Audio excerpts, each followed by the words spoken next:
Hugo es el personaje principal, ¿verdad? No me recuerdo el nombre. Galo.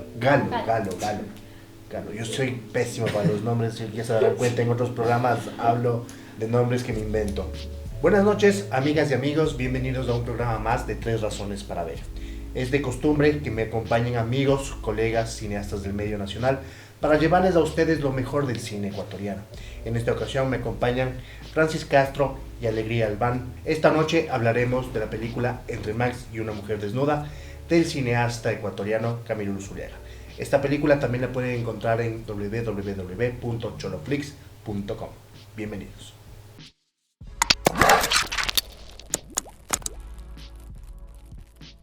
Entre Marx y una mujer desnuda está basada en la novela del mismo nombre del escritor Jorge Enrique Adum y cuenta la historia de Galo Gálvez durante la década de los 70 en la ciudad de Quito. Galo es un intelectual que lucha entre la marginación del Partido Comunista y la mala convivencia con su compañera de partido, que también es su novia de la niñez.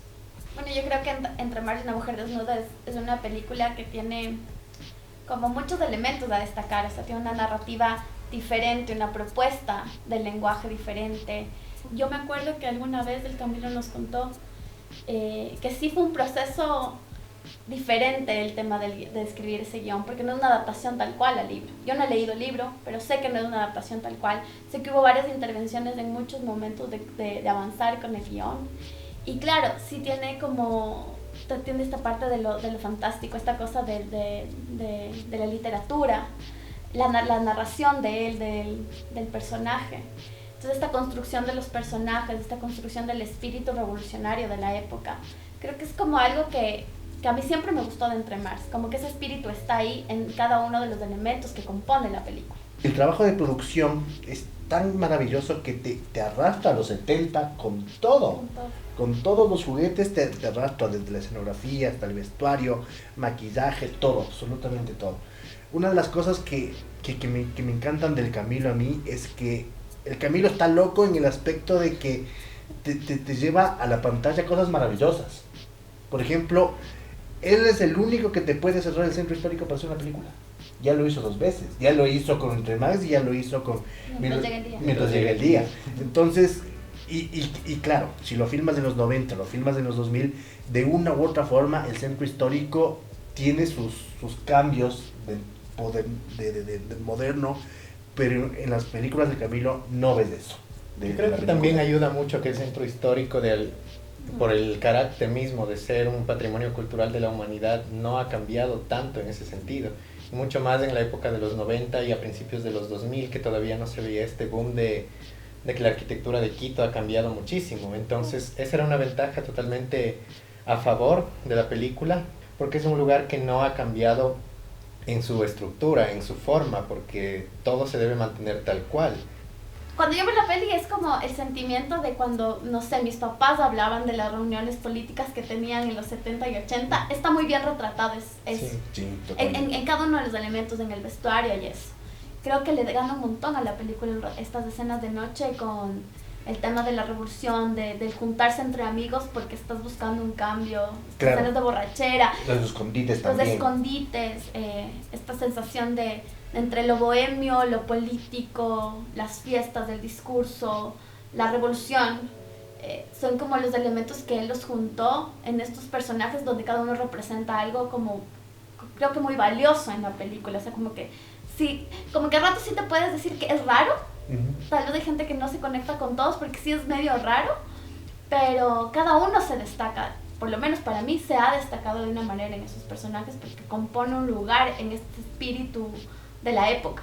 Todos los personajes tienen su razón de ser. Realmente la construcción del personaje de cada uno de ellos es magnífica porque te da un justificativo, incluso cuando, esto es un spoiler, vas a la época en la que eran niños. Ajá. Es divina, entonces uno de poco a poco va entendiendo cómo ellos de pequeños se juntaron y fueron evolucionando lo que son ahora. Hablemos un poco, técnicamente hablando, de la fotografía. ¿Cómo le ven a la fotografía independientemente de la época que se haya filmado?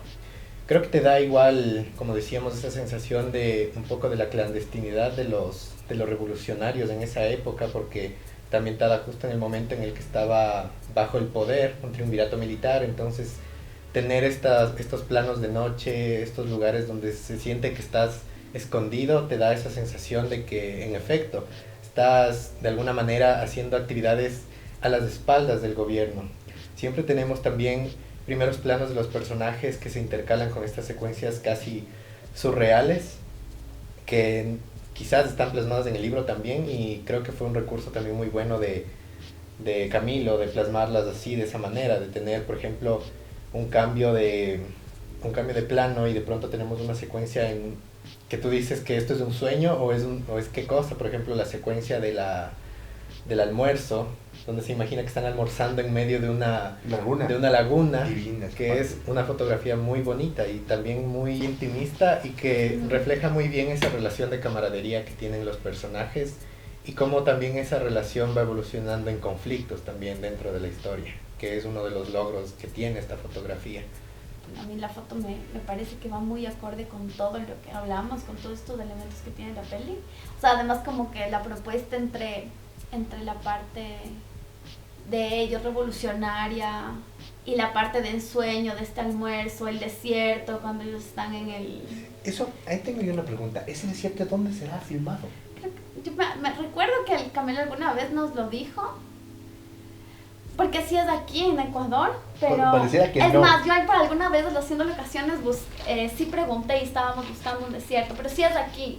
Creo que hay muchas licencias entre el libro y la película. Debe ser, porque Muchas, quizás en el libro, claro, el elemento de Carlos Marx es quizás una reflexión muy subjetiva del autor en el libro.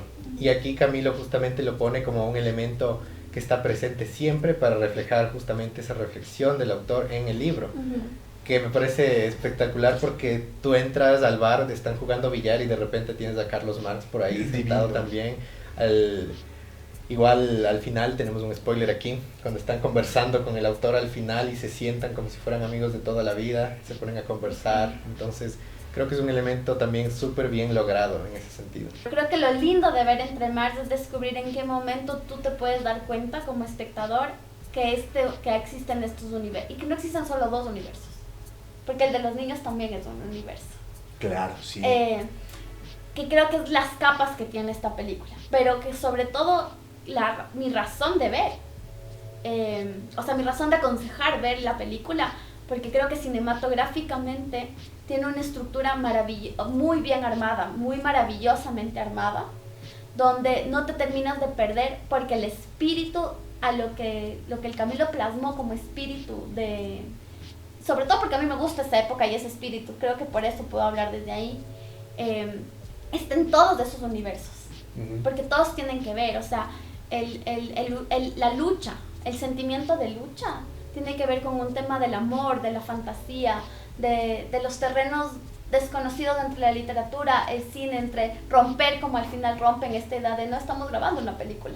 Sí, hay como que pequeños desdoblamientos porque al principio te presenta de lleno en este universo fantástico del escritor y luego empiezan a ver como desdoblamientos de que se borra un poco la línea entre la realidad y la fantasía, pero es justamente ese desdoblamiento y esa no conexión del todo entre la fantasía y la realidad lo que te permite avanzar en la historia, que te permite ir viendo también cómo funciona la mente del autor dentro del libro, que es una de las cosas que son muy retadoras al momento de adaptar una novela, porque muchas novelas se escriben desde una subjetividad y un discurso que es muy interno del personaje del libro, que en el cine en cambio es todo lo contrario porque se debe desarrollar a través de acciones.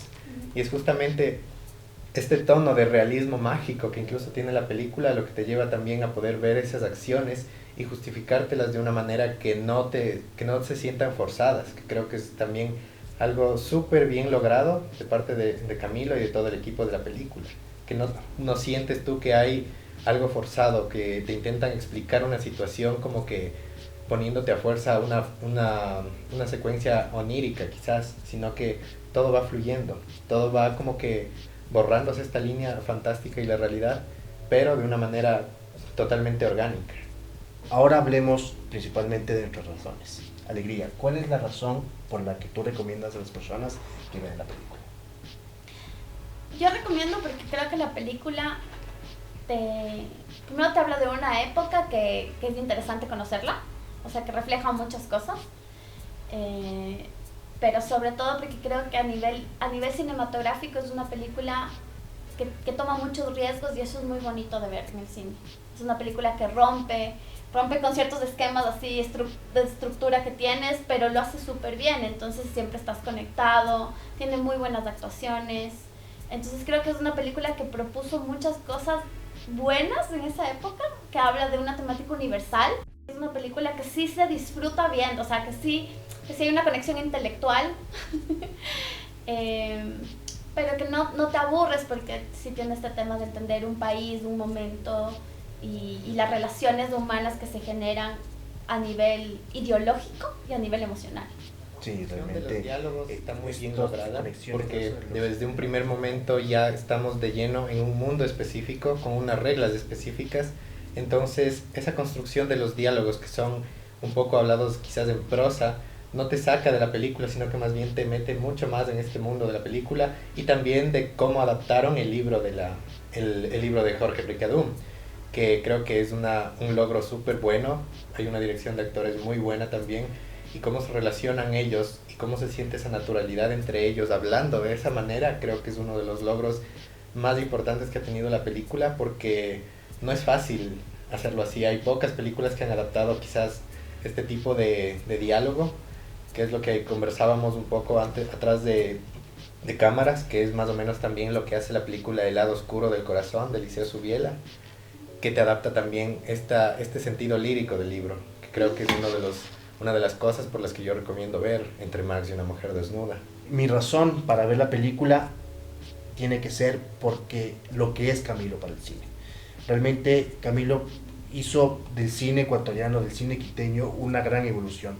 Él rompió algunos esquemas de lo que para nosotros lo que era el cine antes era impensable. Él lo dijo, voy a realizarlo y lo hace. Entonces Camilo Luzuriaga es una escuela en la que si uno gusta del cine tiene que verlo.